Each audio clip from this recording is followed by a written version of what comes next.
Oke, kita bakal memulai sebuah perjalanan yang mungkin nggak kepikiran sama sekali.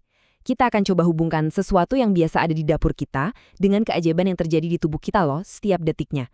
Dari adonan roti sampai ke sel kulit. Siap-siap ya untuk melihat dunia dengan cara yang benar-benar baru. Nah, konsep spiritual yang dalam ini bakal jadi benang merah kita. Sebuah ayat kuno yang berbicara tentang siklus kehidupan dan kematian, tapi yang bikin kaget adalah relevansi ayat ini ternyata, wah, jauh melampaui apa yang kita bayangkan, bahkan sampai ke level mikroskopis. Tunggu dulu, apa hubungannya ayat kuno sama sepotong roti? Aneh kan kedengerannya? Tapi justru disitulah serunya. Jawabannya bakal ngebawa kita jalan-jalan, mulai dari toples di dapur, ke debu di bawah kasur, sampai ke dunia forensik yang wow, luar biasa. Oke, kita mulai ya perjalanannya. Dari sesuatu yang konkret dulu, yang bisa kita pegang. Adonan roti sourdough. Nah, disinilah kita bakal nemuin contoh pertama yang pas banget sama konsep yang lagi kita bahas. Lihat deh, ini keren banget cara ngejelasin ayat tadi. Jadi, di satu sisi, ada yang hidup keluar dari yang mati. Maksudnya apa? Tepung yang kelihatannya benda mati, pas dikasih air, jadi hidup. Mikroba di dalamnya bangun, bikin adonannya ngembang. Terus, di sisi lain, ada yang mati keluar dari yang hidup. Ini kebalikannya. Tanaman gandum yang hidup harus dipanen, digiling jadi tepung yang mati, biar bisa kita manfaatin. Siklusnya sempurna banget kan? Dan ternyata, siklus yang mati dari yang hidup ini nggak cuma ada di alam, tapi juga terjadi di badan kita sendiri. Tiap saat loh, kuku kita, rambut, lapisan kulit paling luar, itu semua sebenarnya sel-sel mati, yang didorong keluar sama sel-sel hidup di bawahnya. Ironis ya, justru bagian yang mati ini yang fungsinya melindungi kita. Oke, sekarang kita lihat seberapa masif sih skala proses ini. Kita fokus ke kulit aja ya. Dan siap-siap, angka-angka yang bakal Anda lihat abis ini mungkin bakal bikin kaget. Jadi proses rontoknya sel kulit kita ini ada nama ilmiahnya, desquamasi. Dan ini bukan sesuatu yang kadang-kadang terjadi ya. Ini tuh fungsi vital yang jalan terus, non-stop, setiap detik, buat ngejaga tubuh kita tetap sehat. Oke, siap buat angka pertama?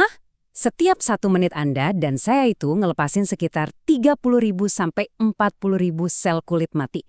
Iya, beneran, per menit coba bayangin. Itu kan kayak populasi satu kota kecil yang kita lepasin gitu aja ke sekitar kita. Belum selesai, kita naikin lagi skalanya. Dalam 1 jam, angkanya loncat jadi sekitar 2 juta sel. Itu artinya, cuma dalam beberapa menit menyimak paparan ini aja, Anda udah ngelepasin ratusan ribu sel. Luar biasa kan? Dan puncaknya, nih dia, dalam sehari kita ngelepasin sekitar 500 juta sel kulit mati. 500 juta. Itu udah cukup buat ngisi satu toples kecil. Kita ini secara harfiah terus-terusan merontokkan diri kita sendiri. Jadi, lain kali kalau lagi bersih-bersih terus lihat debu numpuk di rumah, ingat ini ya, sebagian besar dari debu itu, ya diri Anda sendiri. Beneran. Kita ninggalin jejak biologis kita di mana-mana, setiap saat. Mah, fakta soal hujan sel kulit ini ternyata punya dampak yang luar biasa di dunia nyata. Khususnya di dunia forensik. Pernah kepikiran nggak gimana caranya anjing pelacak bisa nemuin orang cuma dari topi atau sepatunya? Jawabannya, ya di sel-sel mati kita itu. Kuncinya ada di sini, namanya rakit kulit atau skin rafts.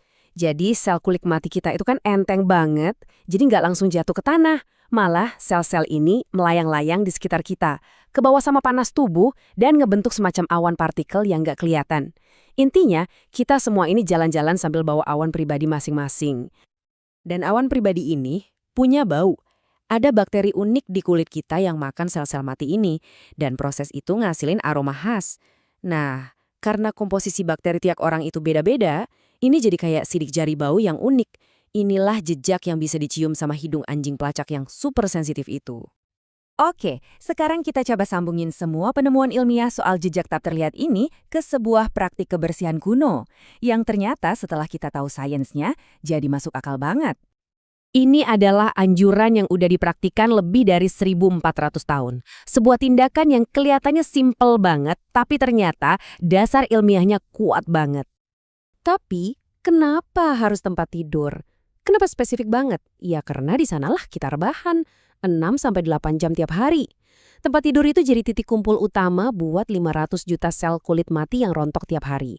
Buat makhluk-makhluk tak kasat mata, kasur kita itu ibaratnya pesta prasmanan besar-besaran. Terus makhluk apa sih yang dimaksud? Nah, sains modern pakai mikroskop nunjukin siapa tamunya. Tungau debu. Mereka ini pesta pora makanin sel kulit kita. Tapi masalah utamanya tuh bukan tungaunya, justru kotoran dan bangkai mereka inilah yang jadi pemicu alergi yang kuat banget. Inilah penyebab utama asma, pilek, atau gatal-gatal pas bangun pagi. Nah, di sini kita bisa lihat koneksinya jelas banget. Sains modern nemuin masalahnya. Tumpukan sel kulit jadi makanan tungau dan kotoran tungau jadi alergen. Solusi kuno, yaitu mengibaskan kasur, ternyata langsung nyerang kedua masalah ini, menghilangkan makanannya sekaligus membersihkan alergennya. Keren kan?